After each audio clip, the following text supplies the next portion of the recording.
Hi, guys. Hi. You can see us. How crazy is this? Oh boy, this is going to be fun. Uh, some of you are probably still listening on podcast. Please keep doing that. But we're also officially on YouTube On YouTube, where you you can can see see us. us.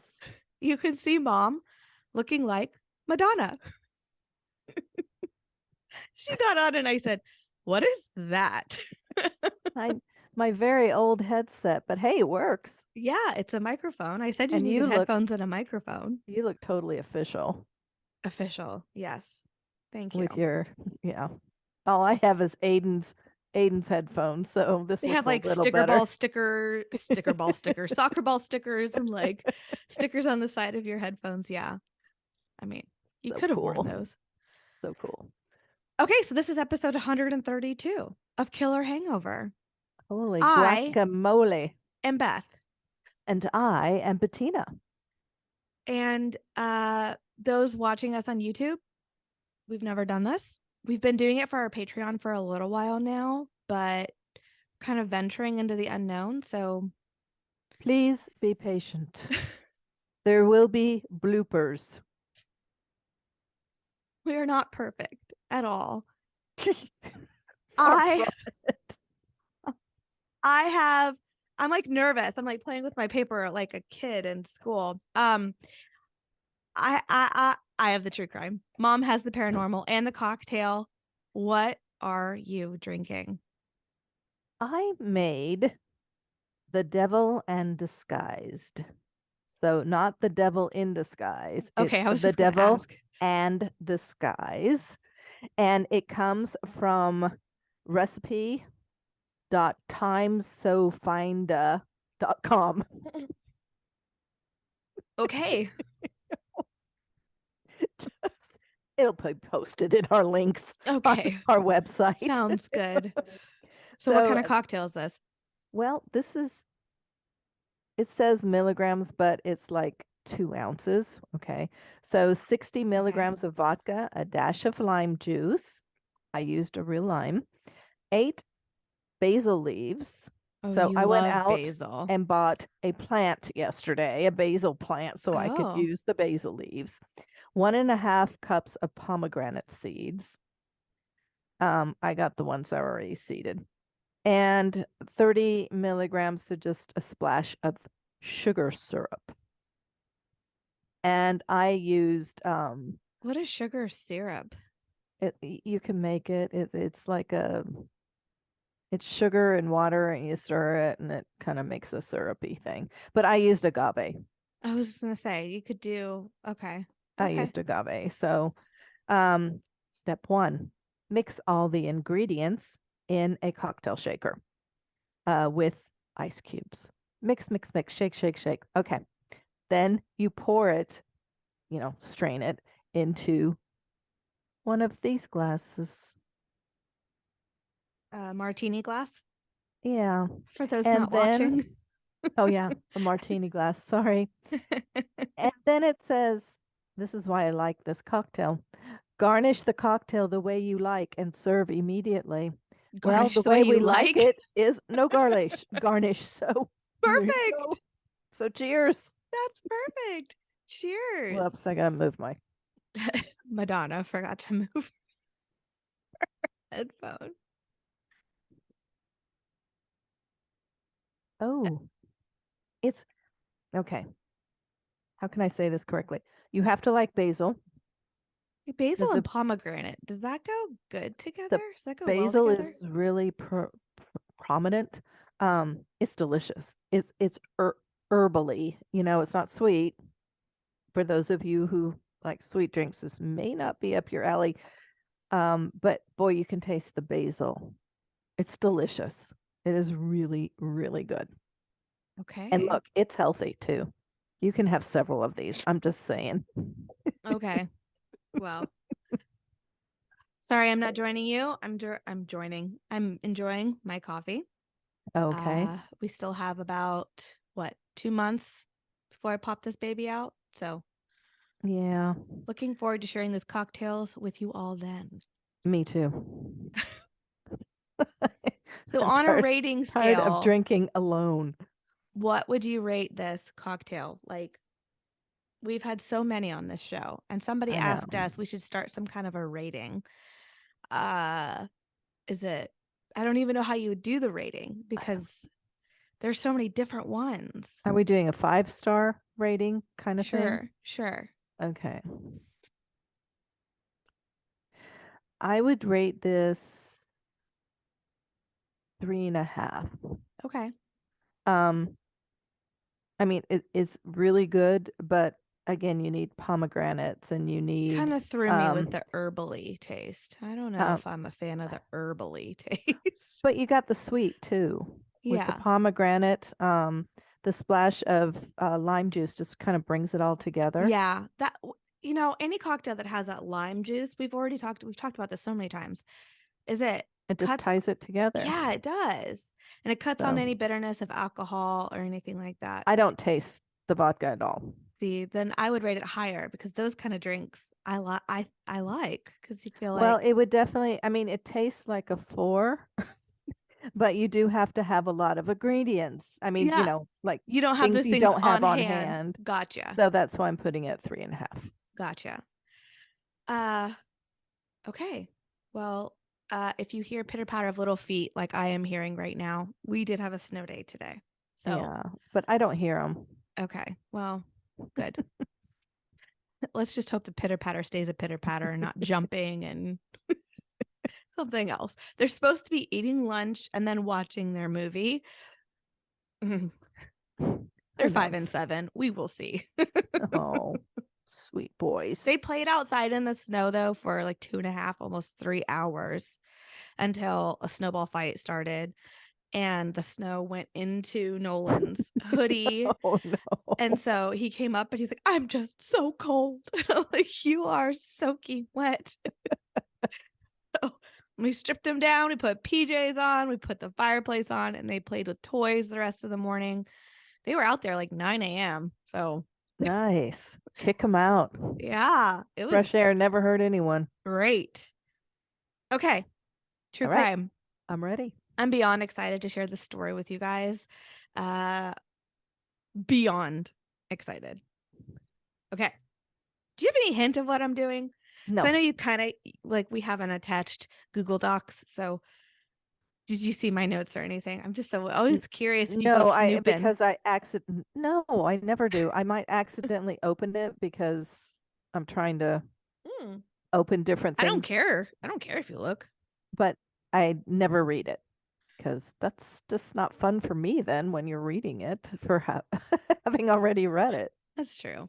New Uh, presentation. those watching are don't be thrown by all the paper I'm holding. My font is huge because I'm blind. So don't be scared. Okay. I'm excited. Okay. Today's true crime story is a story in a story. I Okay. really didn't know how I wanted to start this because, uh, okay. I thought going into this, the story was going to be very straightforward. It's one Hmm. that you've heard, it's one I've heard, it's one our listeners have heard. Thought it was going to be very straightforward. I was so wrong. I was Oh, so wrong. I'm covering someone I've known. Like I said, you've known. we know them, huh? Well, not personally. This was like a long time ago. We don't know them. They've been dead for a very long time. Diving into this research, I learned that this guy has just been sensationalized Mm. so much. It's been dramatized. Uh, I I mean in movies, and I don't mean just in Hollywood movies. I mean like even back when it happened in 1893. Oh, Let's just put it this way. The chief of police that was put in charge of this investigation, he was a flour and feed dealer just a few months before this investigation. He had no law enforcement experience. That was hard to say. I don't know why. He had no investigative experience. He was hired purely for political reasons. Just, oh, yeah. And while he was leading this investigation, he invited the media to come along with him. We kind of like, why not? And this was during the yellow journalism era. Do you know what that Hmm. is? Yeah, we spoke about it when we talked about the Black Dahlia. That's exactly right. So, the yellow journalism era, for those that don't know, is essentially a style of newspaper reporting that emphasizes sensationalism over facts. They're just trying to sell the paper. Hmm. So, uh, so like the findings in this case, and I'm using bunny ears for those listening, say they found a bench down when they were doing the investigation, the papers might write, "We found an embalming table," when it was really just a A bench. bench. But they're trying to put that dramatic spin on things to sell papers. So yeah. And that has become this story. It has stayed with this story. That sensationalism has stayed with this story. It's a good story. I mean, I'm going to share with you this sensationalized version and the The real real. version. I'm going to share with you all the urban legend. I think that's a good way to put it. And the facts discovered by historians about H. Holmes, Oh, okay. America's first serial killer. Serial killer. Ugh, he was creepy. Okay. Maybe not. But was Maybe he? the only creepiness I know is sensationalized. Now, I'm not saying he didn't do bad things or that he wasn't a serial killer. I mean, again, he was named America's first serial killer. He himself joined in on the sensationalizing of his story, and he ended up claiming that he killed 27 people.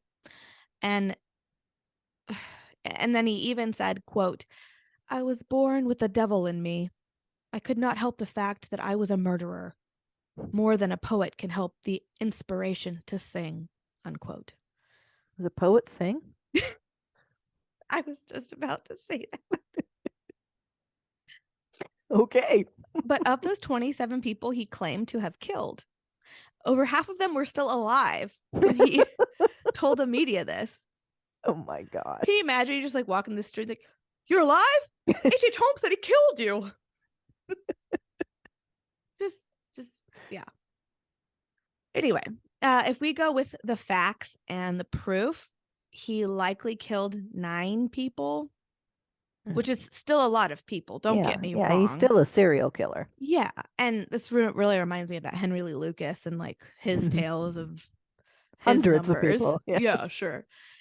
But still, like I said, killing 9 people is a lot of people. um, sorry, my nose is really itchy. I'm like self-conscious now to rub my nose with this ping on YouTube. That girl that constantly rubs her nose. My mom and I did find, though, in my defense, that this thing I put on my microphone, I think I'm allergic to it. So Yeah. She always sorry. gets kind of snotty when she's around it. So Sorry. Okay, let's just get into this. He was born in New Hampshire, May 16th. It says 861. I believe it was 1861. And his real name, did you know, was Herman Webster Mudgett. Mudgett. No wonder he changed it. Yes. Now, he's so different than any other serial killers. It's really fascinating to me because there's no abuse. He was never seen abusing or mistreating animals. Uh, there was no fall or hit to the head. His parents, Levi Horton Mudgett and Theodate Page Price, supported their 3 kids. He had an older sister and an older brother. And Levi, his brother, worked hard, did odd jobs where he could on farms as a painter, a trader. Um, I take that back. Levi's brother, I'm sure he did that too, but so did Herman. Herman did that as well. Herman had odd jobs. He was a hard worker. He actually even called himself a mother's boy. He was a self-proclaimed mama's boy.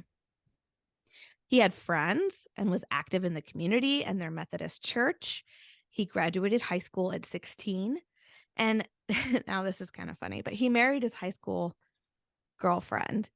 And Hmm. you're going to see this theme of him and women throughout this whole story. Clara Lovering was her name, like right out of high school. The two get married at 17 secretly. They go to the courthouse and they get married. Ooh. But they each live still at their own at their No. parents' houses for like a year. Oh. And then their parents find out. Well, by the time the parents find out, she's pregnant. And so they helped the couple move into their own place. They got Herman a job. Like her parents, I don't know if they owned the grocery store or they knew who owned the grocery store, but he started working at a grocery store. But he wanted to go to college. He had a passion and he wanted to work in the medical field. Now, let me remind you, this guy joined in on this sensationalizing of his story. I mean, he heard people talking and he liked what they were saying. So, that being said, he wrote about his life Uh, and he shared a story about how he became obsessed with the medical field, the human body, and dissection, to be mm, more specific. mm-hmm. Uh, my headphones are falling off. But he shared a story that when he was a boy, there was a local doctor in the area who, rumor had it, he kept like body parts around in his office. Ew. Now, Okay. like autopsies and stuff back then were not, they were, it was newer or not a thing yet. Like it wasn't, cutting up people's bodies was like people didn't do that. So I think it was just like the start of doing that. This doctor was said to have been doing that and had like body parts in his doctor's office. Probably in formaldehyde. And he, Herman was terrified of going to the doctor and like would terrified of the stories and everything. He was like 13, I think, when this happened. So the older boys in the neighborhood decided to tackle him and pull him into the doctor's office. And they took him in front of a skeleton that the doctor had there. And they made the skeleton's hand touch his face. And they like held him down and they're like tormenting him with this skeleton. Herman says his fear fell away and curiosity of the human body took over. I would be traumatized. I'm just I'm not thinking, even afraid I'm of just thinking skeletons, like but screaming, and then, and then like as it's oh, touching his face, like, oh, this is oh. interesting.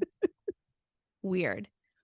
He went on to write about how others were very jealous of him as he continued schooling at the University of Michigan's Department of Medicine and Surgery, how he was very ambitious and smart. Historians have come to find a difference in this little story. One historian in particular, I really enjoyed reading articles on. He has an awesome website. I will link it. He was also on the History Channel's podcast. His name is Adam Seltzer. He said that Herman actually barely passed med school and that the Oh. professors actually passed him out of pity. Nobody used to ever pity me in college. I needed some pitying. Now, while he was attending med school, he was still married to Clara, and their son, they had a son. They moved in with him in the boarding house at medical school. They're near campus, and the two fought all the time. Mm.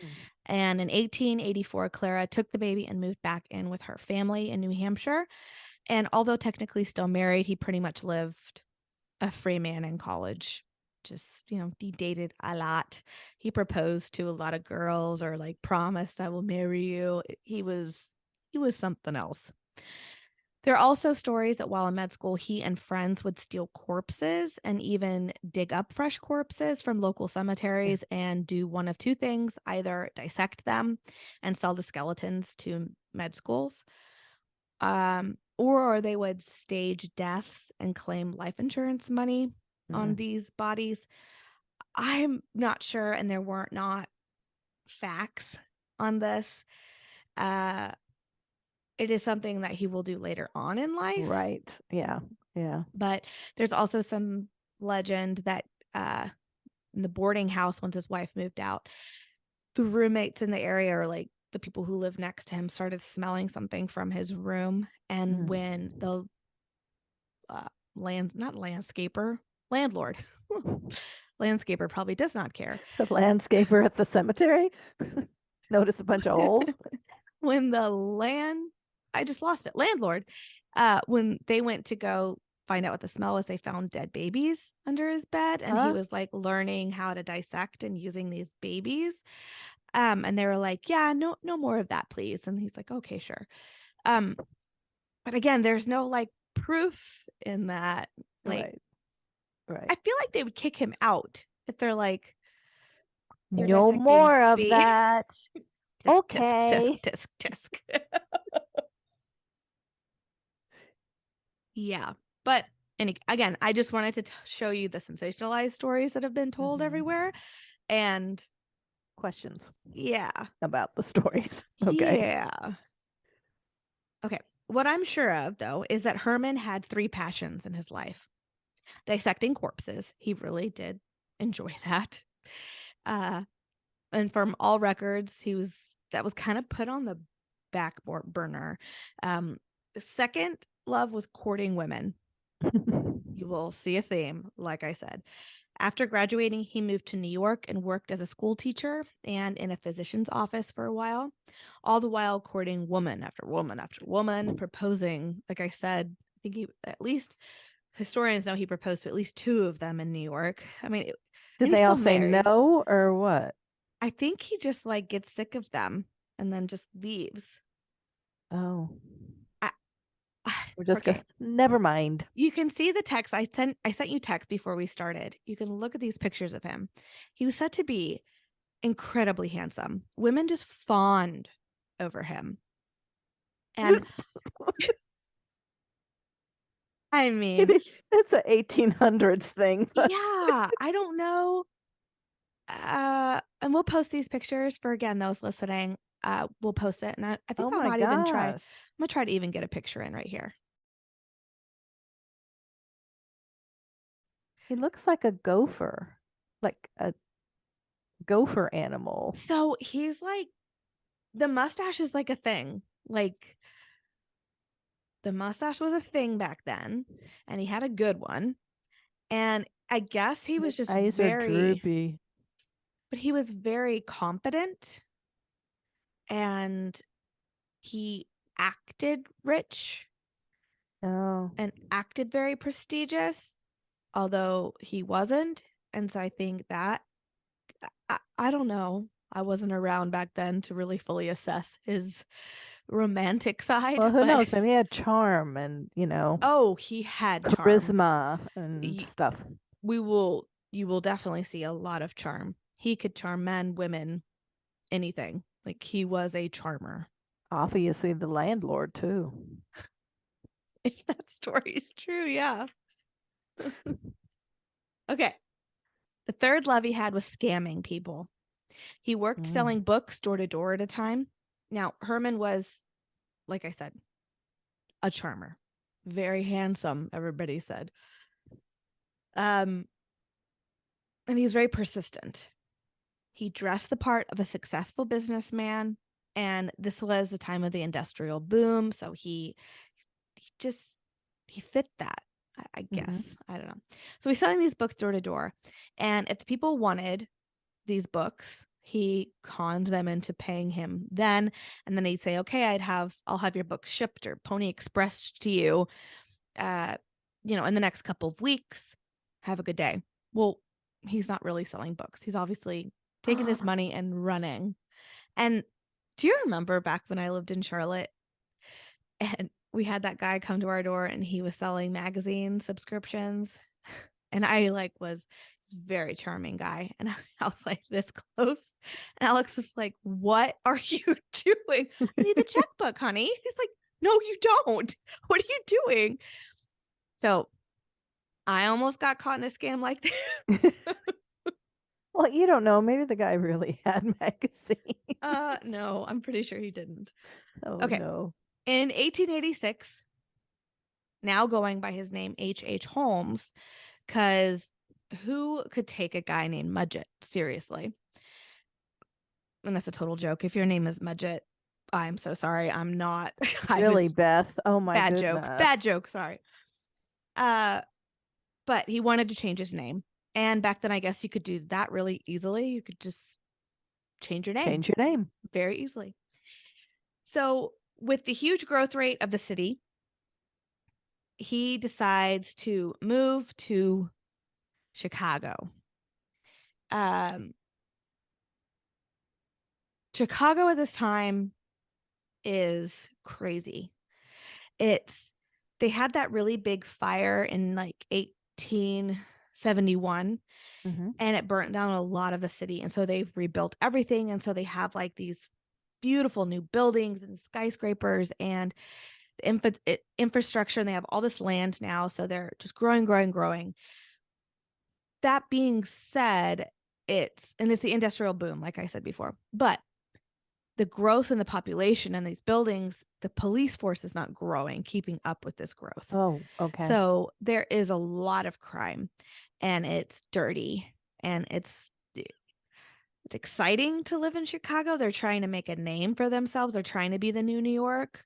But their police presence and keeping it clean, it was really hard for them to do because it was growing so quickly. Mm-hmm. Um, okay, so he sets his sights. He heads to Chicago as H. Holmes, and he sets his sights on a pharmacy in Inglewood. It's on the outskirts of Mm-hmm. I've been there. Chicago. He traveled to Springfield to obtain his pharmacy license. So he goes, he sees his pharmacy, he's like, I want it. He goes and he gets his pharmacy license. He passes his exams and he did a little traveling before he goes to buy his new pharmacy. So before he heads back to Chicago, he's traveling and in Minneapolis? I always want to add an extra N and I don't know why. Minneapolis. He meets and falls in love and marries Myrta Belknap. Keep in mind, he's still also married to Clara Married. Lovering. Right. So now this is his second wife. They travel back to Chicago. He heads to that pharmacy he had his eye on. Now, why was his eye on this pharmacy? Well, a few reasons. First, the pharmacist, Dr. Holton, wasn't doing so well health wise and was very sick with cancer, and his wife was scrambling to keep their pharmacy afloat. And there was an empty lot of land just across the street from the pharmacy. And with the help of the family money he had just married into, Uh-huh. he could potentially buy it and go on to build his number one scam, his hotel or his building, whatever you want to call it. The castle is what he named it. We'll come back to that. We first he had to work on this pharmacy scam. I mean, plan. H. Holmes slides in, offering his help. Remember, he's a charmer. He steps up to the poor, distraught wife, eventually convincing her to put the pharmacy in his name, and he would Oh start to no. make payments to her. Oh. The husband soon dies, and those payments that the woman was promised by Holmes, well, they aren't ever being paid, and she threatens a lawsuit. Well, wouldn't you know it? Before long, the wife, Elizabeth Holton, disappears. Holmes tells locals that she had left Chicago to stay with family in California. There was nothing left for her in Chicago now that her husband had died and the pharmacy was just failing. The pharmacy was now officially H. Holmes. His. Record scratch. Rewind. Can't do that. I don't know what to do with the sound there. The story I just shared is part of the urban legend. Historians, like I mentioned before, Adam Seltzer, for example, have discovered the facts of this story. And you know what's sad is that story is told when telling H. Holmes' history by so many people. And here are the facts. Yes, Holmes married Myrta. And yes, it was most likely for her family's money. And yes, when Holmes moved to Chicago, he did set his sights on a pharmacy in Inglewood on the edge of the Chicago city.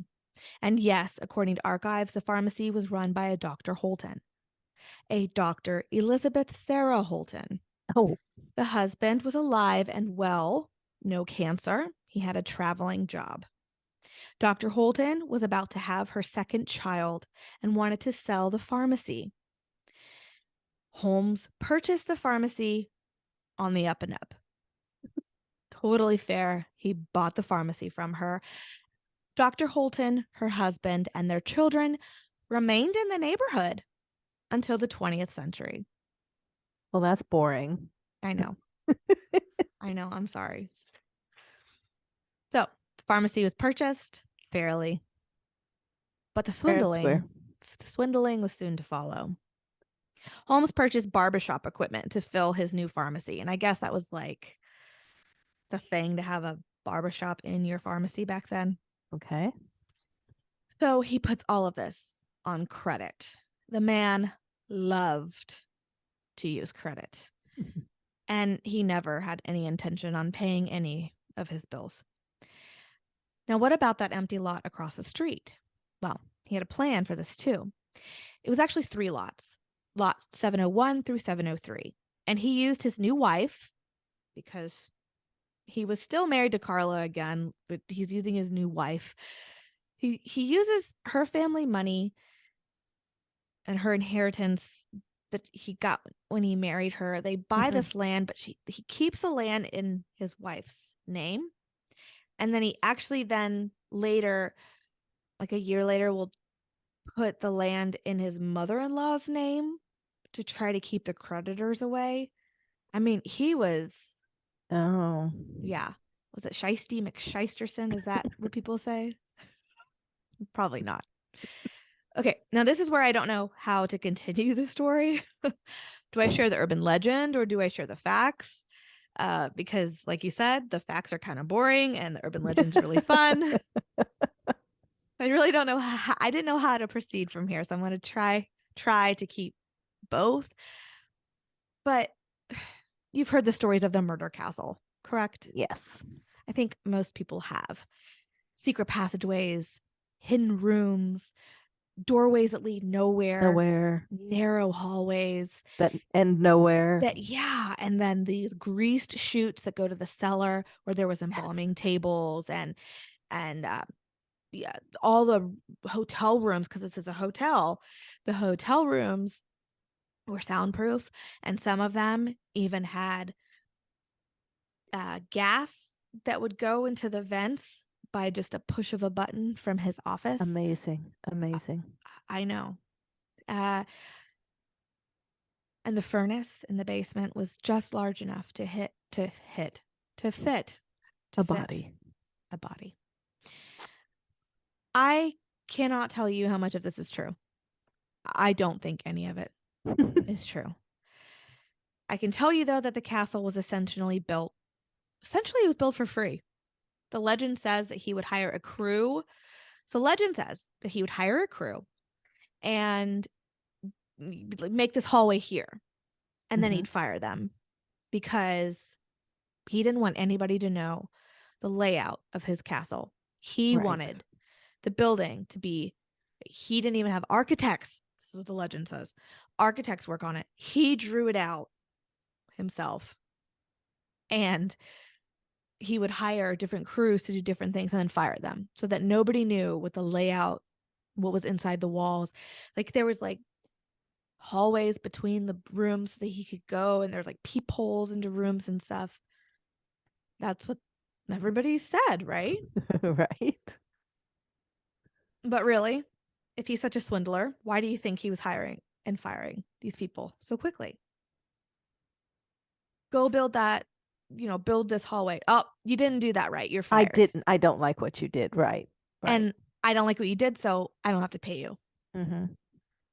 I think that's a little more realistic with learning the swindler that he really was. Right. So the castle had 2 stories. The bottom housed a pharmacy, a barbershop, not a candle store, a candy store, a jewelry store, and other shops and a little restaurant. The second story was apartments. It was not a hotel. Sorry. Oh. It was for long-term residents.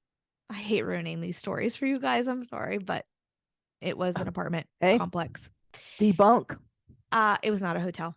Later, that comes into play when he builds the 3rd floor, but we'll get there.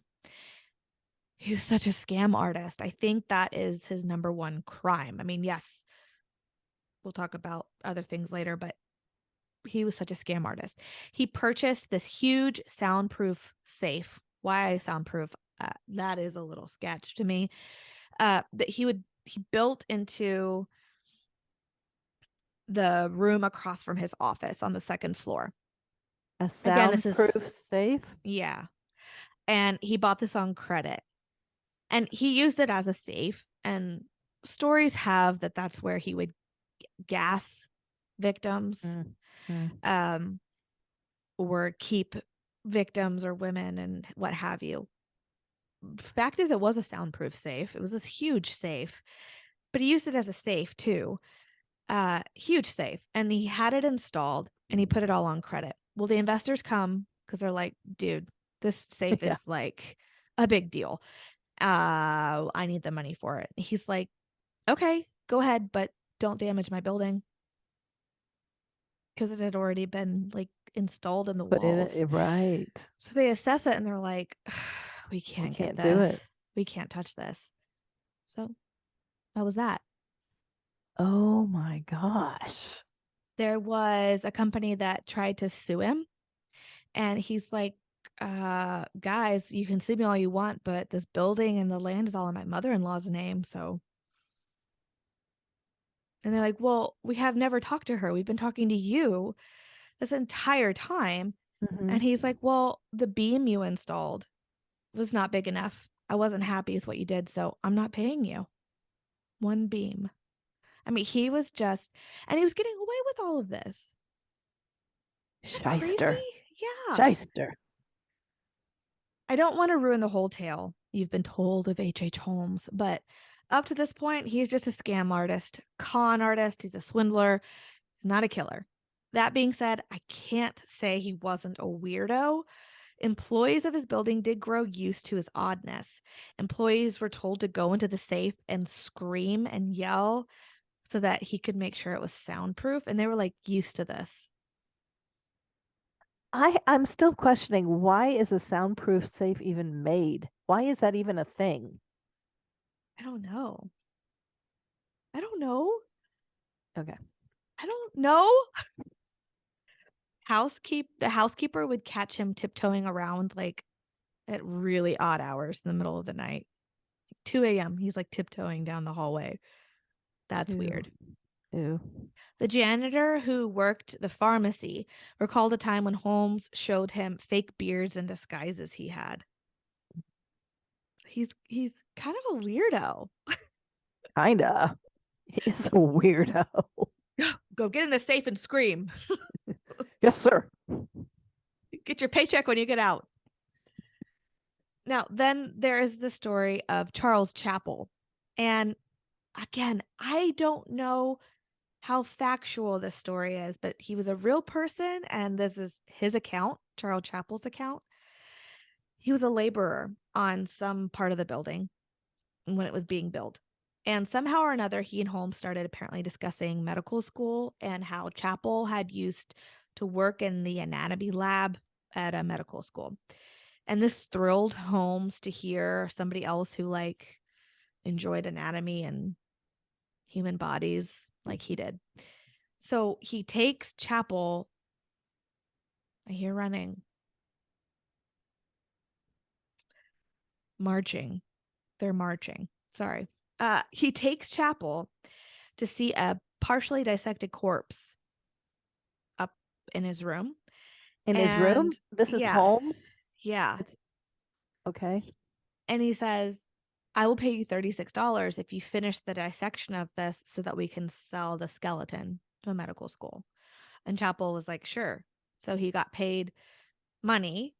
And then, He actually got paid. mhm, yeah, right. And well, because I guess he's got to keep quiet too. Mm-hmm. So he gets paid. That was a really good point, Mom. And Thank you. Holmes turns around and sells the skeleton for like $200 to a Oh. medical school or a doctor or something. Mm-hmm. Okay. That's like a story. Again, so when did the killings begin? Well, in 1890, he sold that first pharmacy he bought, and he left the new owner in a really bad situation because as soon as the new owner took ownership, the creditors swooped in and basically cleared all the shelves because they were never paid. They trusted Holmes, but not this new guy, right? I mean, come on. Holmes, Wow. he still spent a lot of time over there. He probably just such a charmer. He spent a lot of time hanging out at the old pharmacy. And one day, one of his original investors showed up and really seemed pretty upset about Oh, something. yeah. And he Maybe. left in a rage. And as he's leaving, he collapsed outside of the building. Dr. Heart attack. Holmes rushes to his aid. He pours a dark liquid into the man's mouth, and within minutes, the man was dead. Was this his True. first kill? Is this true? Is this true or false? Is this his first kill? Another case was a year prior. This was in 1889. Now, this one is more on the true side. It's sad. Okay. Oh. The new building is complete. Ooh, ooh, ooh, ooh.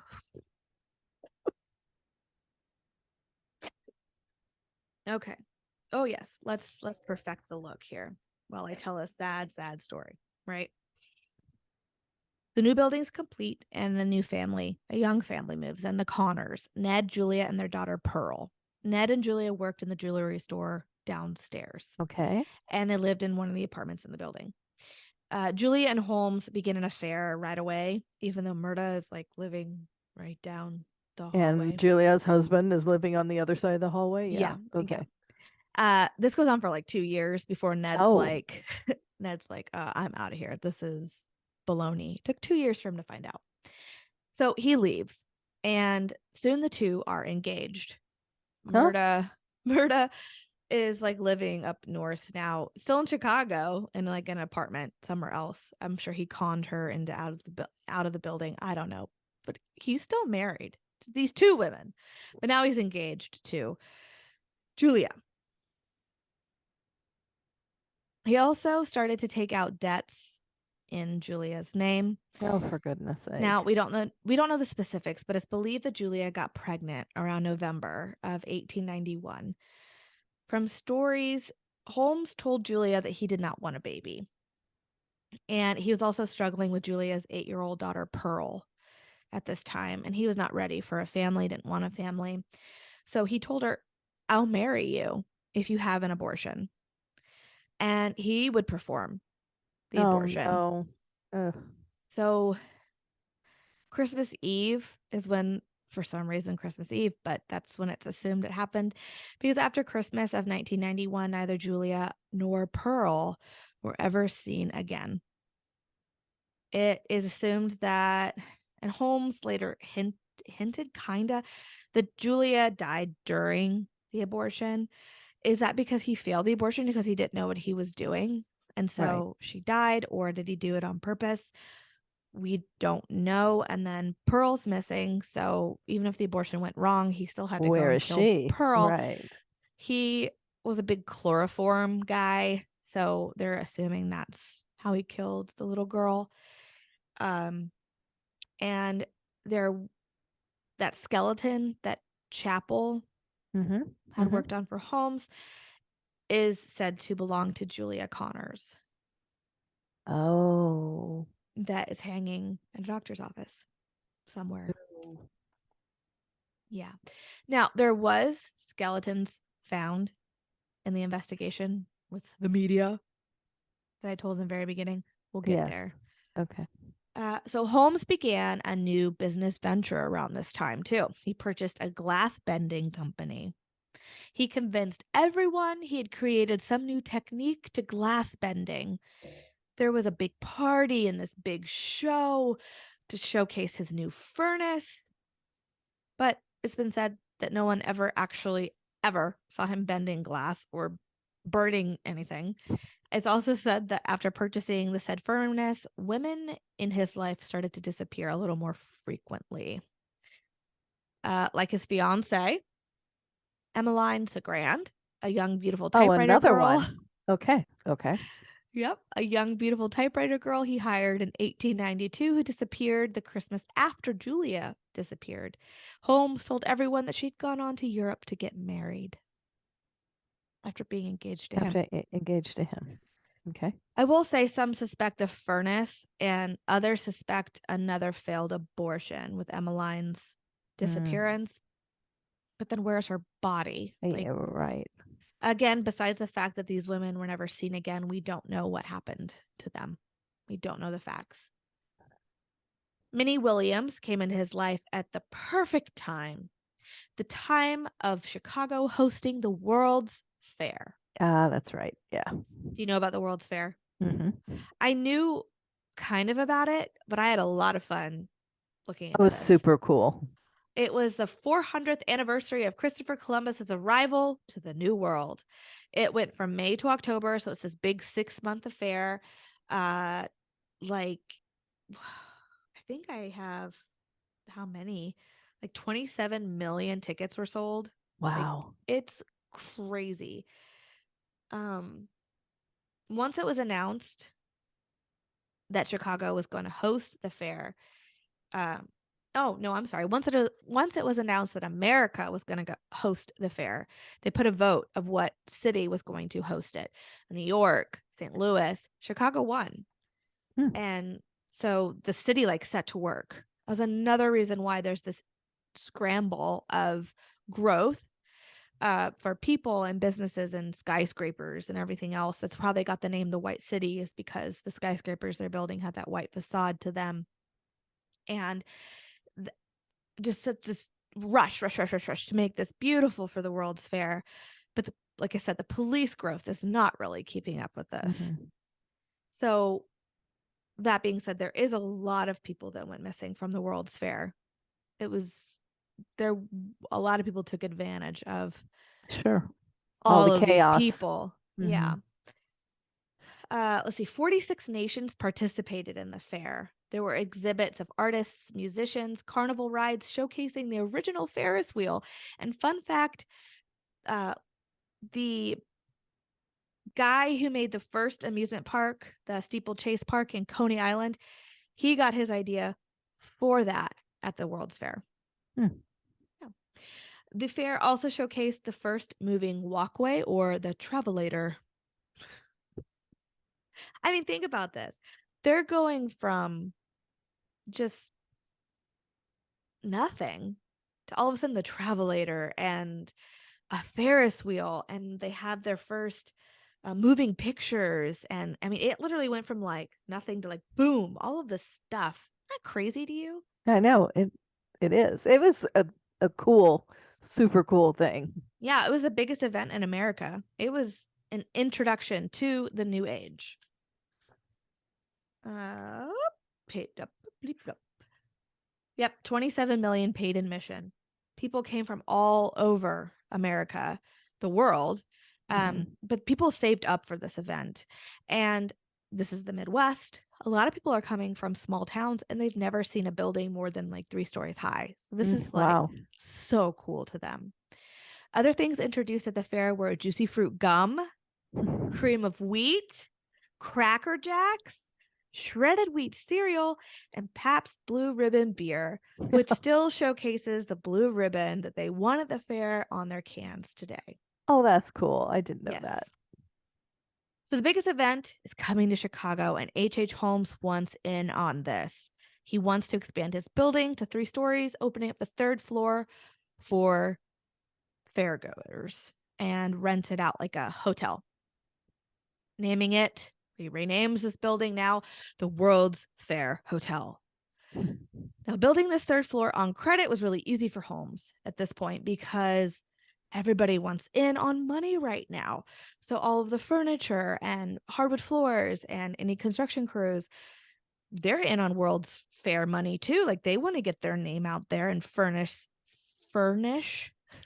a new hotel and put their name out there. So, they're going to get stuff out there quickly too. So, he's Wow. putting things on credit really easily with this third floor. And like I said, many people did go missing. This was the beginning also of female independence. Women were taking the train now to the city. They're also allowed now to be paid. I mean, we still don't have all of our rights. We're not getting paid equally at this time, but were able to get paid and get our own jobs. And they were coming to Chicago a lot at this time for that possibility. And there were a lot of people that took advantage of these women that are independently, little leg. I know. It's He's been he's there. he's stretching out. I mean, he is like stretched out back there. Um, they're coming for jobs, and like I keep saying, the police is not a very strong hold there. A lot of people are taking advantage of these women independently coming out. Um, Legend has it that Holmes was the guy who took advantage of this. He welcomed in majority of single women to his hotel. In actuality, and I hate to ruin this for you guys, there's no record of anyone ever staying at his hotel during the World's Fair. Ever? Not a single person. Because in August, so 3 months after the fair started, the third floor of the building mysteriously caught fire. Sorry, you guys. I'm sorry. That's like the story is that I he know. got all these women to his murder castle and killed them at the World's Fair. Nada. There's no record that he checked anybody into his hotel. He filed a huge insurance claim on this loss, Mm-hmm. but the company was not fooled, and H.H. Holmes was forced to skip town. They're starting to catch up to him and his scams. Oh. So I need to back up because I forgot the important character in this story, Minnie Williams. I mentioned her before as the woman who came into his life at the most perfect time of the World's Fair. Minnie was from Texas. Now, I mean this with full respect, but most of Holmes's love interests, and I hate to use the word love interest because I don't think he was capable of love personally. I think all of these women in his life, there was a reason for them.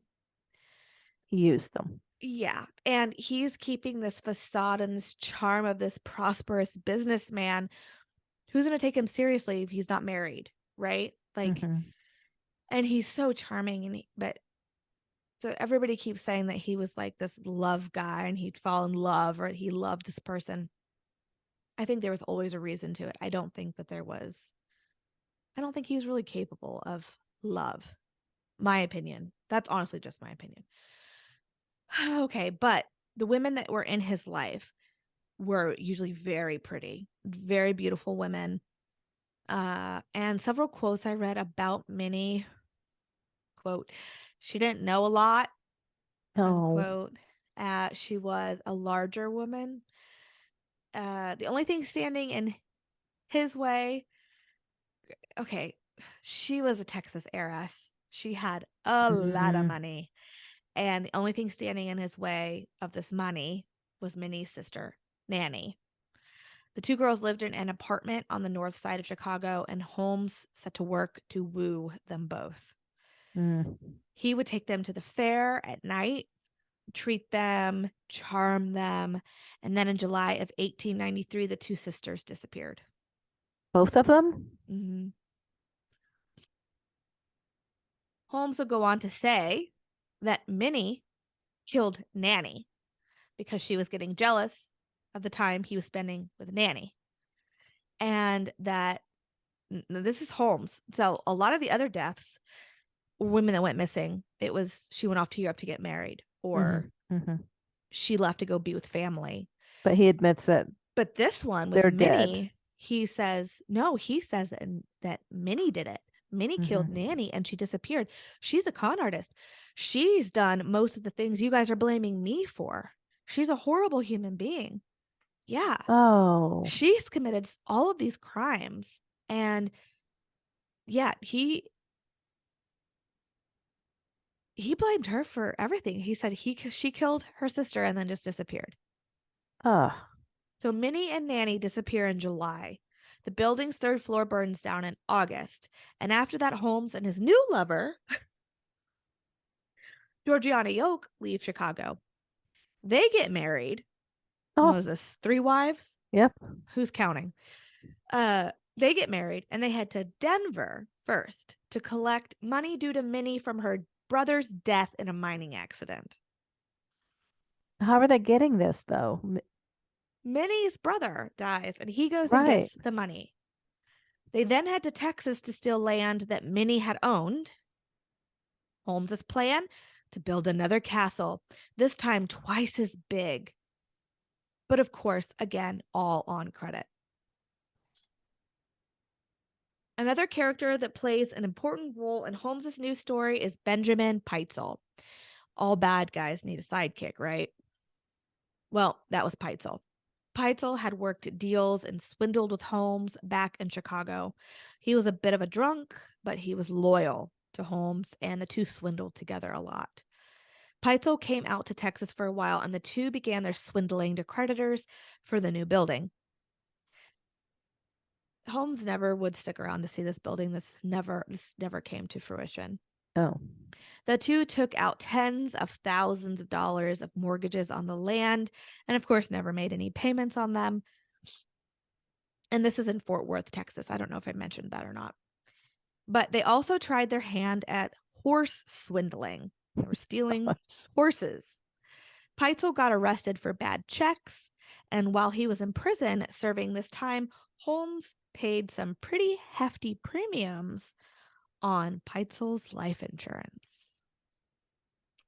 Do, do, do, Two, do. two had a plan, a big plan, and it was going to take some time, but they were going to fake Peitzel's death and then split the life insurance money that came in. Mm. Side note, Peitzel is married and he has like 7 kids. Oh, Yeah. creep. Yeah. And it also says that he was a very loving father. I mean, he was like involved in his kids' life, all 7 of them. Anyway, Okay. but this plan's going to take some time. The two just kept on swindling to take up that time because they have to build up that premium, right? Mm-hmm. Mm-hmm. They moved to St. Louis. They bought a drugstore for $50 and promises. Well, Peitzel didn't. Holmes did. Peitzel then goes to the drugstore supplier and convinced them that he was interested in buying the drugstore from Holmes. If they lent him the money, he would use them as his main supplier. They agree. Obviously, the men are caught, and Holmes is actually arrested for pharmacy fraud. This is the first time that Holmes is arrested. I think he was in jail for like 3 days. Oh, jeez. But while in jail, he did a lot of talking, ragging. Oh, this is nothing. Life insurance fraud is the way to go. More money in that for sure. He then meets the handsome bandit. Yes, that is his name. You can even find him on Wikipedia. He's a thing. His name is Marion Hedgepeth. He was a really pretty famous outlaw back in Texas Okay. and like the Midwest at the time. In St. Louis. And Holmes is like bragging to the handsome bandit about life insurance and money he's making. And he's really trying to impress this handsome Right. bandit. Right. Yeah. Peitzel and Holmes both get out of jail and the two head to Philadelphia. A suggestion made by the handsome bandit, I think Holmes promised him, like, I'll pay you if you tell me about some kind of lawyer that's going to help us with this life insurance fraud that we're trying to run. So the handsome bandit helps him. Handsome bandit, of course, turns Holmes in later on. He is part of turning Holmes in and making this story like this is what happened, kind of, so that he Oh, doesn't stay in prison for much longer. So that okay. handsome bandit. Okay. So they go to Philadelphia. They set up this fake business for Benjamin Peitzel. He was going to pose as an owner of a company selling and buying patents. And he would be posing as an inventor as well. And they do a really good job because he actually gets customers that are trying to sell him their patents. Mm-hmm. One client came to the building for a meeting and discovered the body of Benjamin Peitzel. He looked to have died in a lab explosion of some kind. The life insurance money went to Peitzel's widow, rightfully so. Mm-hmm. But good old Holmes swoops in and collects most of the money. I think she got like $10,000, and he comes and he says, you owe me $7,500 for the building that we're building in Texas. Oh. Yes. Okay, so this is where the story gets really confusing and really odd. But apparently, after he takes all that money, he decides he wants to do a good deed for her. And he says, well, I will take three of your children off your hands and travel with them to Indianapolis to stay with their aunt. So he and his wife, Georgiana, right? That's his wife right now. Yeah, number 3. Uh, they take these three children and they start their trek. And I guess she really trusted him with her three children. That this part of the story just gets so weird to me. But his wife, and these three kids, and some suggest that Holmes knew at this time that his gig was up. He was a wanted man. So who's going to be looking for a man traveling with his wife and three kids? Mm-hmm. They're just going to be looking for him. So that's what people assume. And I think that kind of makes sense too. It does, yeah, because he uses everybody. Sure. So regardless, he's moving these children all over the country with him. All along this time, he tells the mother of these children, the death of your husband was a scam. He's alive and he's in Canada. So I'm actually just going to take your kids to Canada so that they can be with their father. And Holmes was eventually tracked down in Boston, where he was arrested for horse theft from his swindling out in Texas. Texas, okay.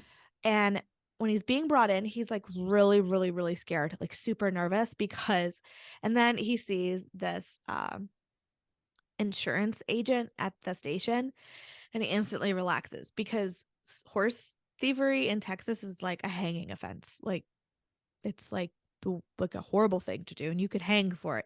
So he is like terrified being brought in. And then he sees this insurance agent. He literally says like, oh, yes, I'm an insurance swindler. I did it. I frauded the insurance companies. Take me now. Like that's what I did because he thought he was like going down for Right. the horses. Okay.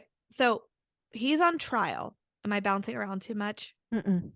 Okay. He's on trial for this insurance scam and with Peitzel. Okay. And his story becomes, well, Benjamin Peitzel committed suicide. Oh. And I wanted his family to get the insurance money like they deserved. So I staged the area to look like an accident. And the staging, I guess, was horrible. Like the Peitzel's face was messed up, but like nothing else was messed up. So it was supposed to be like a lab explosion. So I don't think he thought Peitzel was going to be found as soon as he did. I think he thought maybe he'd Oh, decompose a little. right. Mm-hmm. He'd have some time. Okay, so he says, I staged the area to look like an accident, so the family got the money. Okay, well, then his attorney takes him back. And it's like, okay, man, that's a good story and all, but if that's the case, then where are the children? Where are they? You were picked up Yeah. in Boston. Where are these kids? Oh. Well, I sent the children. They're fine. I sent them to go stay with my sweet dear old friend Minnie Williams in London. Minnie's dead. Minnie's dead. Well, how about his wife, Georgia, or whatever her name is? I don't know. In all of the stories I read, researched, historians, legend, all of it, she just kind of like dipped. Disappears. She's like, Like she these never existed. these kids are driving me crazy. Why are we traveling with three children? I'm dipping.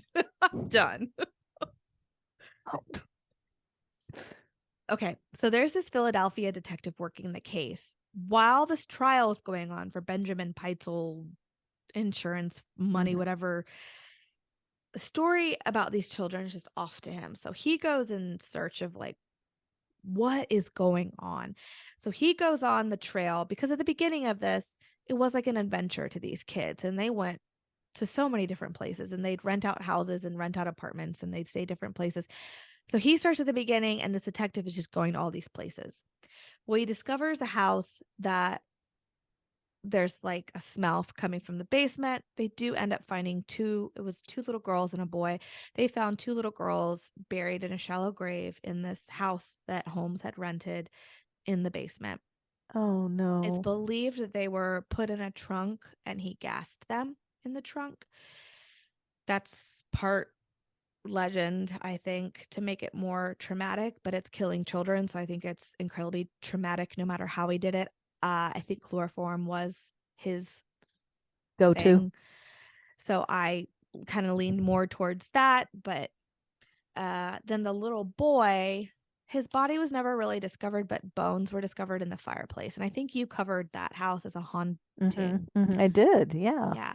Yeah. So it is discovered that the children are all dead. Once the children's bodies were discovered, several other authorities decided to have a closer look at this Holmes fella, and they decided to head to his castle in Chicago. Now, like I began this episode, the chief of police had no experience in any of this, right? So this is the most ineffective investigation. There were bones discovered in the basement. But like I said, the media was all up in there too. So if a bone was found, they're like passing these bones around. Oh, jeez. And as I mentioned, this is the yellow journalism era. So a bench in the basement became a table used to dismember bodies. A barrel discovered had potentially had acid in it to dissolve bodies. Mhm. A rope they found had hung several women who had gone missing from the World's Fair. The stories were astounding. The New York World prints an article with this diagram. And in the diagram, it's a diagram of the murder castle, Mhm. and it names rooms: the secret hanging chamber, the asphyxiation chamber, the maze, and they name it the murder castle Uh-huh. or the murder factory. Oh, jeez. They wrote up this whole huge article blaming Holmes for the hundreds of people that did not return home from their visit to the World's Fair, filling their articles with stories that had printed in Chicago, and then just filling in the holes and the gaps with imagination and Mhm. mun- Essentially. the mundane parts. They want to like add the flair, right? Other papers around the United States reprint this article. Mm. So now we have this sensationalized story of H.H. Holmes. Holmes would go on trial now for the death of Benjamin Peitzel, and he would be convicted to death by hanging. As he waited his execution, the media is still going crazy over this Holmes case, and many of them are negotiating with him to give his last confession, his last interview. Okay. The New York World that printed that Mhm. huge story, they're turned down and they're really sour about it. So they go back and they print another article, and this time they say, quote, Holmes is about to write a confession where he killed 20 people, unquote. So now, whoever Holmes chooses to give his statement to, Uh-huh. he can't look bad. He can't say He's anything got to less top than that. 20. Yeah. He can't, and he can't just say nothing now either. I mean, because this is H.H. Holmes. He's become such an American legend and he knows it. So he knows he has to give a great interview. And he's eating all this up. And he truly plays this role. He gives an interview confessing Mhm. that he killed 27 people. But like I mentioned before, like 10 of those people are walking around still out there. Like, So he named him too. yeah. Gosh. Holmes was executed. He was hung on your birthday. Yep. Oh, May 7th, Oh. 1896. He was brought in. Okay, so he requested to be buried in a block of cement because he didn't want people messing with his body after he was buried. But it's like, Because like he used to do that. So who would yeah. even think about that except somebody who used to mess with bodies, right? Well, I guess he got offers from some people saying like, "Can we hang your skeleton at a carnival?" You're like, "You're H.H. Holmes. We want to hang your body somewhere." Oh. Yeah. But so he's like, "No, I want to be buried in cement so nobody can mess with me." He's just rude. So that's the story of H.H. Holmes. Maybe there's still a lot of unknown in his story, but it really made me think about all the stories we've shared and how has this happened in other stories? Maybe not this dramatic of a whole murder castle, but has a newspaper maybe printed something to get somebody's attention just a little bit, and then that just grows and grows like a game of telephone that just Mm-hmm. to get people's attention. Like, do you think this happens in other stories? I think it happens in other Well, we stories. know We're we do. watching it It's happen in other happening stories. in the Iowa uh, murder case with the students. Idaho, yeah. Idaho, I'm sorry, Idaho murder case with the Idaho, students. Iowa, yeah. Totally different states. But it's happening there. I I know. mean, It's happening everywhere. And it I and feel like we're going that's why we try to not use newspaper and media as our total I feel like it's almost resources. going back to the yellow journalism era with how people are doing clickbait and it Well, that's what it it's is. horrible. That's It's exactly what it is. And they so just renamed yellow journalism to clickbait. yeah, that's true. It makes me hope. I hope then that any of the stories we share though are, I guess we're doing the best we can by the Mm, resources we're looking at, but do we really know? Like that's right. Especially the older ones, the older cases. yeah. My Yeah. coffee's cold now, but I really want to drink it. Uh, I was really excited to cover him though. And like I said, I thought it was going to be straightforward. It was going to be this gruesome tale. I was so excited to share it. The murder castle. And there is, okay, so again, facts. The building was torn down, his murder castle. The castle was torn down. And there's a post office, but the post office is only on like, so remember he bought lot 701, 702, and 703. The mm-hmm, post mm-hmm. office is on like the tip of like 703 or something like that. So there's a post office there now, but it's not Mm-hmm. even on the land of the murder castle. Okay. So it's like right next door. Hasn't the murder castle been torn down? Yeah, that's what I just said. Oh, I'm sorry. Yeah. It's okay. It's okay. You're not listening. That's fine. Yes, I'm it's getting been torn down. And they have, I don't believe they have anything built there. But the post office is like on the edge of it. But the post Mhm. office claims that we're on the site of the murder castle. And there's like paranormal shows that they've done stuff there. uh, uh, And like that Adam Seltzer historian guy, that podcast is great. I'll put a link to it. He does this huge interview on all the research he's done and what he's found on H.H. Holmes, like the facts.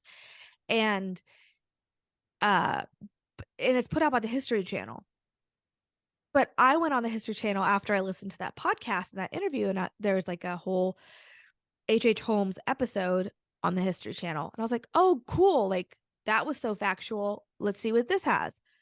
That whole thing on the same channel was all the sensationalized story. There was nothing about, right. and it's Right. like, I work in the post office and there's things happening in the basement. And it's like, but the basement isn't even the original building. Like it's gone.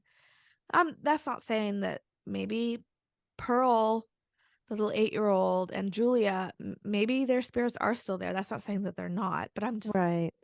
it's just, I don't know. All right, I'm rambling.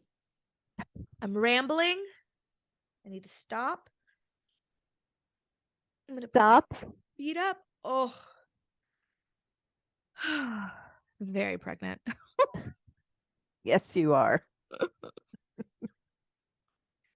Mom, tell us a paranormal story from Illinois, please. Yeah.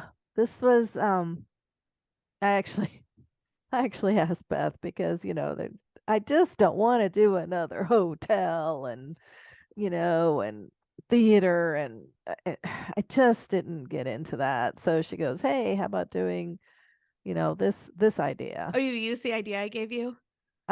I gave you two. One of them was one you already did, so that proves how much I pay attention. I go, don't you remember I already did this one?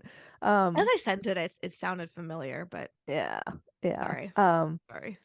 But I am going to share two hauntings, of Okay. course, or urban legends. Oh, and this is like the urban legend episode. Yeah, I'm not sure what to call these. Hauntings or urban legends, but let's go forward. Okay. The first one is the Devil's Stone.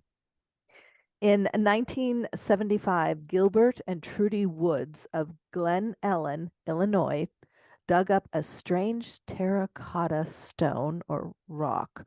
It's not a rock. I consider rock small. This is a stone in their backyard. Okay. Uh, maybe the other way around. Okay, we're gonna. Stone is small, rock is bigger. Yeah, I was gonna say like a pebble. I think like a pebble and then a stone and then a rock. Okay, rock. The Roswell rock. Oh, This did not fit into anybody's pants. Okay, bummer, dude. this rock, I never found measurements on any site. Actually, there's not So too it much. could fit in his pants. No, because I saw a picture of it sitting next to this parapsychologist who I'll talk about, but it looked like it was up to her knees and then she had her hand on it, so I kind of looked at the width of her hand compared to the width of the stone, and so I'm putting this together in my head and it comes up to approximately 15 inches high and 20 inches across. Okay. Sure. Okay? Yeah. Yeah. So, just to give you an idea. And it's terracotta. Yep. Got it. It had what looked like ornamentation around it, so like curvy little things, and in the middle was a shield. It looked like a shield. Okay? Like etched into it? Yes. Okay. So it isn't just this flat rock. Okay? Got it. It's got etching in it. Um on the shield were four different objects.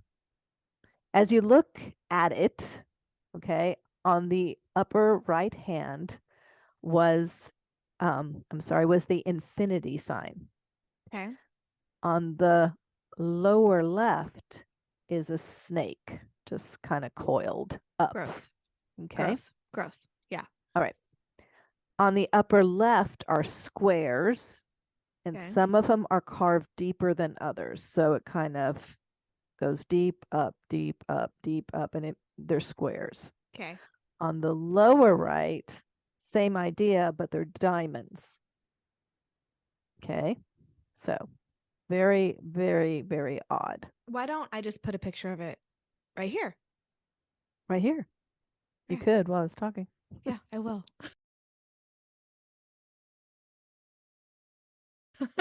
Okay. I Gilbert did. put the, I mean, Gilbert thought this rock was super cool, of course. Okay. Yeah, it was. And he put it in his rock garden around a fountain he had made. So this is in their yard. Yeah. I mean, if I found some etched rock, I think it would be pretty cool too. Pretty cool, too. Right after the rock was unburied, unearthed, strange things started happening. So Trudy claimed she saw lights turning on and off, and the radio station would change. Like And like, listening how do to, you pinpoint that to a rock? Like right away, right? Things are happening. You don't all of a sudden go, well, I oh, put that it's the rock in our rock. garden. No, I'm pretty sure it's like over time, a little bit of time. It's like, wait, these odd things. At night, she would feel other people, quote, other people in the room. What? So she would just feel eyes looking at Oh, her I don't like in the that. room. I don't like that at all. Their children claimed that they felt something touching their feet at night while they were in bed. Oh, that's like that one haunting. I don't remember where it was, where their feet were get tickled at night. Yeah. That's horrible. I think that's probably like one of the worst hauntings we've ever heard about. Is the tickling and touching of your feet. And oh, can Yeah. you Can you imagine? imagine? I mean, Oh, kids didn't say they were tickled, but can you imagine something touching your feet? I mean, Oh, that's like the that's like that. boogeyman all over again. That's like that story we were told when we were in like middle school where they're like, yeah, you reach down and you pet your dog and your dog licked you or whatever, but dogs aren't the only things that lick. Sorry. But the guy in the interview, Gilbert, he says, yeah, you know, you know, quote, just the nickel and dime stuff. What does that even mean? Oh, your average haunting. Yeah, That's what he said. okay. I Nickel like and it. dime stuff I like it. until Gilbert had a heart attack. Oh, well, that's not a nickel He and didn't dime. die, but That's like a dollar. he had a heart attack, and Trudy unexplainably lost her eyesight for three Oh months my gosh. and was diagnosed with multiple sclerosis. Okay, we're talking like not nickel and dime, like $10 No, now. we're up in the price here. Yeah. Um, and it all this stuff started adding up, and they're like, let's get rid of the rock. So But again, how do you narrow it down to a rock? All these things are happening. How do you sit back and go, it's the it rock. has to be the rock? How do people, and I think this about other stories, not just this one, where things are happening and it's like, oh, it must be the table we bought. Like if I things don't aren't know happening if around my house right now, I don't know what I would even consider blaming it on. well, The sweater I got on Amazon, like I not don't many know. people get Amazon, 5 Amazon packages a day either. I mean, personally, Uh I would know if something weird started Amazon, happening. I will never talk poorly about. This is not an ad, but as a mom of 3 kids who can't get out in the house, it's snow day. Hello. And I had Valentine's parties and birthday parties and crap to plan. Thank God for Amazon. Don't you hate on my Amazon? But I just don't know how I would blame one particular thing for Well, all these no. horrible things happening. Well, you know, Okay, maybe that was the only thing that came new into their lives at it's the besides the time. I point. They're mean, smarter than me and they figured it out. yeah. Okay. Okay, so they're getting rid of this because it's bad juju, right? Yeah, So yeah. what do they do? They give it to their friend Oh no. Linda Kleist in 1979. Oh, poor That Linda. I'm not sure if she asked for it. Okay, maybe she asked for it. Maybe she Okay. said, "Oh, I'll take that rock from you," or maybe they said, "Hey, look this cool rock, Linda. You're not really a great friend. Let me give you this rock." Yeah. Oh I don't know how no. that Poor happened. Linda. What happened to Linda? After receiving the rock, all kinds of things went wrong in Linda's life. So, horrible migraines that she didn't have before. She got hepatitis 3 times and she was in a 5 car crash. Oh my gosh. So now you're officially being like, okay, it has to be the rock. Get this, in the winter, her house would be infested with bees. What? And that kind of reminds me of Amityville Horror with the The flies, though. flies. Mm-hmm. Do you remember my old house? There was that one room, the guest room where you stayed, that that was always had flies in the window. I was constantly Yeah, cleaning out tons and tons of flies yeah, from in the windowsill. bathroom. Yeah. I hated that. I hated that. I always got bad feelings in that room. Oh, I'd rather I stay in keep that room than downstairs. There was something in that house. There was something in I that don't house. know why, but there Yeah. was. And I keep making this all about me. Go on. Okay. Her good friend Maria Miller, as she had this rock, her good friend Maria Miller was diagnosed with cancer. Um, after she took a picture of the rock. So her good friend took a picture of the rock. Then she was diagnosed with cancer. Okay, circumstance. That's Um, horrible. and then 2 years to the day that Linda got the rock from Gilbert, Miller She kept it died. for 2 years. So Yeah. after that, she still kept it. Well, maybe I don't Now, know. this is making sense if it's one family and now another. So, Okay, so so 2 years after she two gets the rock, years who to dies? the date that she got that rock, Miller, her good friend with cancer, died to the date. Okay. Ugh. So that's weird. Linda got rid of the rock and Yeah. says she has had no problems since. Who would she Just give the rock to? just as Trudy and Gilbert have also stated What that. did she do with the rock? Is it just out there for more people to find? No, the rock next went to Evelyn Paglini, a parapsychologist. She Oh, wanted it. okay. She Okay. wanted it. Okay. I was like, another friend? They're just like, here you go, your turn. It's like the traveling pants, but totally backwards. Yeah. Um, okay, so I think she asked for it, but she also had strange things happen in her life, but she never kind of really disclosed that to anybody. I could never Womp, womp, see womp. what. She did figure out that the infinity sign and the snake on the rock were symbols of the struggle between good and evil. Okay. The meaning of the raised diamonds and squares remains a mystery, even to this day. Her assistant, Linda Herak, sorry guys, Herakic, one night saw two red floating eyes near the Ooh. stone, the rock. Sorry. Looking closer, she saw what looked like a baby with red eyes leaning against the stone. I'm That's sorry. so I'm scary. just thinking of this baby going, so what are you doing? That's what I picture. Do you remember that video that was going crazy years ago? Like the dancing baby in the diaper? It was all over the internet. Like that's the kind of baby I'm picturing. Just like, What? She was filled with uncontrollable rage, which dissipated when she left the room. A professional photographer took pictures of the rock, and why? I If guess the nobody learned parasite. their stinking lesson yet about this rock, I I don't, it's the sort of person like who that. took a picture last time got cancer and Yeah, died well, the person that took pictures of it this time, 2 days later at midnight, her house burnt to the ground for no unknown reason. for no unknown reason. For no unknown reason. Cross That that house no. just. Hey, edit that no out there. She was not injured. It is unclear as to where the rock is now. Thank God she wasn't injured. Well, she just took a dang picture of it. No one Gosh knows where darn the it. rock is right now.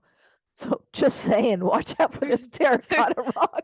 It's floating wait, around somewhere. wait, I missed it because I was still thinking of no unknown. The rock's just out there? Mm-hmm.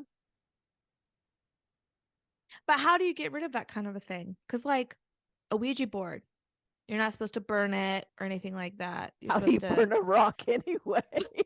well, I mean, like, crash it, like, crush it, Crash. crash it over somebody's head. Oh, No, crush it, like, stomp on it, break it, throw it, throw it in a river, like the Jumanji board. I don't know, but if you bury it or throw it in a river, it might just reemerge later. Somebody I might go know. So scuba somebody diving else and is gonna. go, "Oh, this is cool." So you etch into it. Leave me alone. Leave me here. Do not touch. Do not touch. People really follow directions nowadays. That would be all the more reason for them to grab it. Oh, I Yeah. totally need this in my garden. Leave me alone. Perfect. Put it right by the front door. Okay, I'm moving on to my second story. Oh, you have a second story. Okay. Yes. Okay, think. The 1969 classic Rosemary's Baby. Got Have it. you ever seen it? Yes, I had to watch it in films class. Okay. My mother made me watch it. She loved it. Anyway, She would. she would. Sorry, Mom. Okay. The Jane Addams Hull House, that's Hull, Hull, Mhm. House Museum at the University of Illinois at Chicago is the oldest building in the center part of the city. The Victorian mansion was built, and I'm going like, what?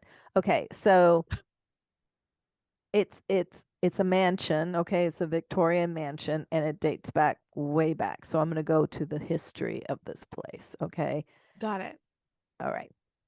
The Victorian mansion was built in 1856 for Charles J. Hull and his family. He only lived in the mansion for 4 years, during which time his wife and 2 sons died. And he is like, not staying here anymore. I don't care if there's a rock or not. I'm grabbing my daughter and we're hightailing it to another mansion across town. That's what they did. In 1889, the Hull mansion was purchased by Jane Addams and Ellen Gates. They converted the mansion into Chicago's first settlement house. Now, I didn't know what a settlement house was. Do you? No. I was The hoping pur- you were going to explain that to me. well, I'm just going to act like I know what that is. Yeah. The purpose of a settlement house is to bring the poor and the rich of a city together in a social way. So Hmm. that'll make more sense when you hear what they converted this mansion to. They started converting the mansion, expanding it to a 13 building complex, taking up close to a whole city block. The structure had a gym, theater, art gallery, music school, auditorium, cafeteria, post office, libraries, just to name a few, so that it brings people from all sections of life together to That's kind of join cool. in this community kind of community center. Yeah. That's what I was just going to ask. Is it a community, like a community That's center? what it's, yeah. Every day, thousands of people would visit and use the facility. It became known as the best settlement house in the U.S., going back to the home, okay, in the U.S. Got it. Okay. Period. Now, Moving on to a new going sentence. on, going back to the Hull house, the Hull mansion. Long before Adams moved into the mansion, it was thought to be haunted. Adams, who did not believe in ghosts, admits in several of her books that she named a room, quote, the haunted bedroom. She slept in that room for only a short time. Reason being that often she would be awakened in the middle of the night. And as she looked, as she opened her eyes, there The was baby? no, there was a woman hovering over her. Oh, no. No, thank you. She would also hear conversations from disembodied voices, but only in that bedroom. She moved to another room. This reminds me of The Rock moving to a friend because what she did is converted that bedroom into the guest room. Come stay at my house. I'd love for you to visit me in Chicago, but beware of the woman that's going to dangle on top of you while you sleep. It's like, I don't know whether I don't have another room for my guests, so I'm going to make this a guest room and Isn't it a hope mansion? Isn't hope there that, like tons of freaking rooms? or maybe it was an You keep experiment. saying the goal mansion, right? The Goal. the Hull. whole Close enough. goal. I don't know where that mansion is. The whole mansion. Yeah, it is a mansion. So So there's you would got to be think, other rooms, right? or maybe she was just using it as an experiment. Let's That's a see. mean experiment. You're Well, right. It is like, here, take this rock. I'd love for you to see what happens. or maybe she just had a really dark sense of humor. That's sick. But her guests did complain of About a woman waking hanging up over in them. the middle of the night and a woman That's hovering over them. that's Now not even like a I'm thinking like small, this woman just kind of I know. That's not even like a fluttering small above them, haunting. Like a full apparition that's like a scary movie right kind of haunting. over your head. Yeah. So did she give them a new room? Well, she made that room then a storage area. Good. That's what it But probably should have so become now the right woman's just away. hovering over boxes, I guess. I don't know. Now I You did go in read, there, and you go in there in the middle of the night, and there's just, she's just dang. ooh, you're like, Oh oh crap. no. Uh, now I did in one resource say that the people that lived there before in the mansion had put buckets of water every night in front of the door of that it, in front of that door What did so that that do? the spirits couldn't step over it. I guess She's spirits dangling already can't from the walk ceiling. spirits can't walk on water. I But don't she's already know. dangling from the ceiling, so She's not dangling. Don't make it sound like she's like a puppet. dangling. Like a puppet. She's like flying over. Think of I know, but Superman. she obviously doesn't need to walk to get anywhere. Okay. Did the buckets work? I don't know. Okay, now back to Rosemary's Baby because, I told you think of that and this has nothing to do I with would. it. Okay. The story goes that in 1913, a severely deformed baby was left on the doorstep of the mansion. Adam Adams took the helpless baby in, and then mass hysteria broke out, not only in the building but in surrounding neighborhoods because everybody heard about this deformed baby. People would come at all hours wanting to pay her to see this baby. Oh my god, that's making me so sad. They were calling it the devil baby because it was so Oh my deformed. gosh, that's horrible. Yeah. It came to the point where she was turning down bus loads of people. People are sick. They need a life. She never let anyone see the baby, who only lived for like 3 or 4 months. Oh my goodness. So you might ask, where did this child come from? Is that the woman dangling over the ceiling? Is she looking for her baby? No, that woman's long dead. Okay. One Yeah, story. because she's a ghost. Well, her baby died after her. Oh, so the woman who woke up with the okay. The woman who woke up with the woman on top of her who gave this room to Adams. her guests. Adams. She received the baby. Correcto. I gotcha. Okay. I'm following. One story is that of a very devout Catholic woman who was married to an atheist. One day when he was at work, she hung a big poster of the Virgin Mary on their wall. The As one husband, does. as one does when one is a devout Catholic. Sorry, I am a devout Catholic. I have no big poster of the Virgin, so I'm just saying. Husband came home from work and tore the poster, ripped it into several shreds, and said, "Oh, I'd rather have the devil's baby than have that picture on the wall." If you're an atheist, you don't believe in God. Do you believe in the devil? I don't know, but 9 months later, dun, dun, Okay. dun, I don't like dun. that story. Next. Some say the baby had red, scaly skin, hoof feet, and horns. Others claim that the baby came out with a full head of hair, smoking a cigar, and cussing in 3 languages.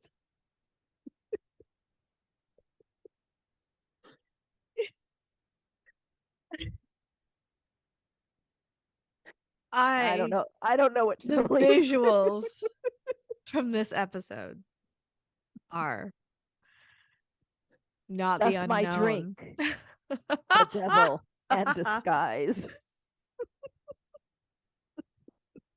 Yes. Oh boy. Is there more? No. Oh, great. So we really You don't want know me? where this baby came from. No, or if there even was a baby. Well, she's turning away busloads of people. I'm sure there really was a baby. That's quite Or a story. is that sensationalized Man, news? you Chicagans, what you in Chicago, you make up quite the tales. Oh my. Yeah, I see this little gangster baby coming out. The cigar. Okay. Yes. Visual over. Wow. I love these legends. I absolutely love them. I didn't realize how much until we started doing They're start pretty doing this. great. They're pretty good. They are. Yeah. All right. All right. That's episode 132. Is this coming out on a fun day or near a fun day or anything? You have to tell me. Mm, In March, not right? really. No, not quite. Not quite. Almost. Well, I hope everybody is having a good winter. The groundhog saw his shadow, so 6 more weeks.